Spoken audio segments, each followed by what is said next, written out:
Así es, mi Cherry. Hoy en nuestra sección de Medicina al Día tenemos el gusto de que nos acompaña el doctor Efraín Barradas Huervo, quien nos va a hablar de un tema importante y doloroso, los cálculos urinarios. ¿Cómo está, doctor? Bienvenido. Muy bien, muchas gracias. Gracias por la invitación. Bien, pues comencemos por definir qué es la litiasis urinaria. La litiasis urinaria, o comúnmente llamados cálculos urinarios, eso es la litiasis urinaria. ¿Qué es? Pues es el acúmulo de cristales en la vía urinaria. Cristales de nuestra misma orina que se van acumulando poco a poco, se unen, luego forman un cálculo de mediano a gran calibre, ¿no? Bueno, me queda claro que no nacemos con ellos, entonces, ¿cómo es que se forman en nuestro sistema? Así es, bueno, de aquí hay que empezar y hay que clasificarlos. Los cálculos urinarios van a ser clasificados de acuerdo a lo que les dio origen, los cristales que le dieron origen. Por ejemplo, el 85% de los cálculos son formados por algo que se llama oxalato de calcio. Hay una división de esto que es monohidratado, dihidratado, y otro porcentaje son los de ácido úrico. La importancia de por qué o de qué están formados los cálculos es la condición que le dio origen, es decir, por qué se generan los cálculos. Ahora, digo, estos cristales pues sí se escucha que duelen, y más cuando están en las vías urinarias. ¿Qué molestias son las que generan estos cálculos? Ok, el 50% de los cálculos que formamos los vamos a eliminar sin siquiera darnos cuenta, porque generalmente son cristales muy pequeños, cálculos muy pequeños.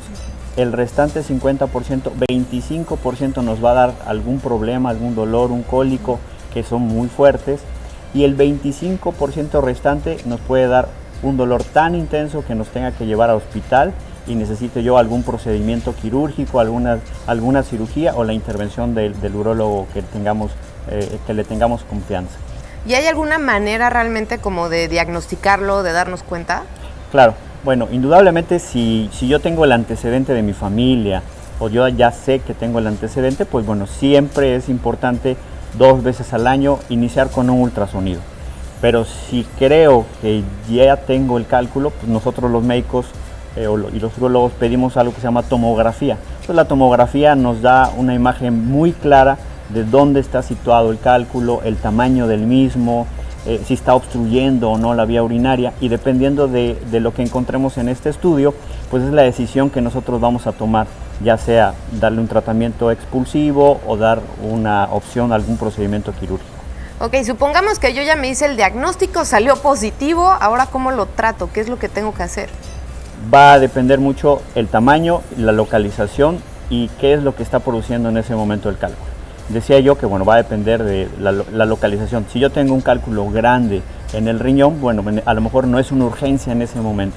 Pero si yo tengo un cálculo de mediano calibre que viene bajando la vía urinaria, es generalmente una urgencia, porque muchas de las veces son dolores tan fuertes que nos llevan a hospital y no toleramos el dolor a pesar de que nos estén poniendo analgésicos en la vena, y entonces es como necesitamos algún procedimiento quirúrgico para sacar el cálculo, romperlo, fragmentarlo con láser y bueno, dejar la vía urinaria libre.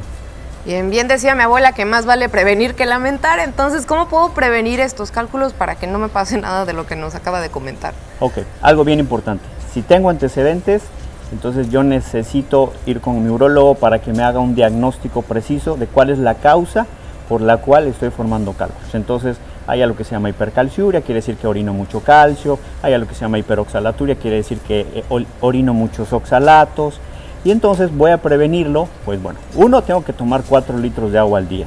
2, tengo que disminuir la ingesta de las sustancias que están haciendo que yo forme cálculos. Por ejemplo, si es por hipercalciuria, tengo que disminuir la cantidad de calcio. Importante, y hay que recalcarlo, disminuir, porque lo primero que luego nos dicen es ya no comas nada que tenga calcio, y eso es contraproducente. Sí debemos y necesitamos comer calcio, porque si no vienen otras complicaciones o podemos formar más cálculos.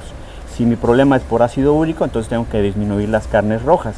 En general, para los cálculos se dice que la ingesta elevada de proteínas nos va a llevar a que formemos cálculos. Y por otro lado, el sobrepeso, el sedentarismo, el tomar muchas bebidas o alimentos enlatados, embutidos, embotellados. Entonces, al disminuir estos alimentos y estos líquidos que tienen un exceso de sodio también, vamos a mejorar la probabilidad de que volvemos a formar un cálculo, porque, y por último, es importante que sepan que el 30% de los pacientes que forman un cálculo lo van a volver a formar en un año y el 50% en el transcurso de 5 años, lo cual quiere decir que el paciente muy probablemente va a volver a sufrir otro cuadro de litiasis urinaria. Creo que voy a ir a tomar agua en este momento. Doctor Barradas, muchísimas gracias por acompañarnos con este tema que es tan importante. Aquí abajo aparecieron sus datos para que allá en casa pues tomen las debidas precauciones. Muchísimas gracias. Gracias por la invitación.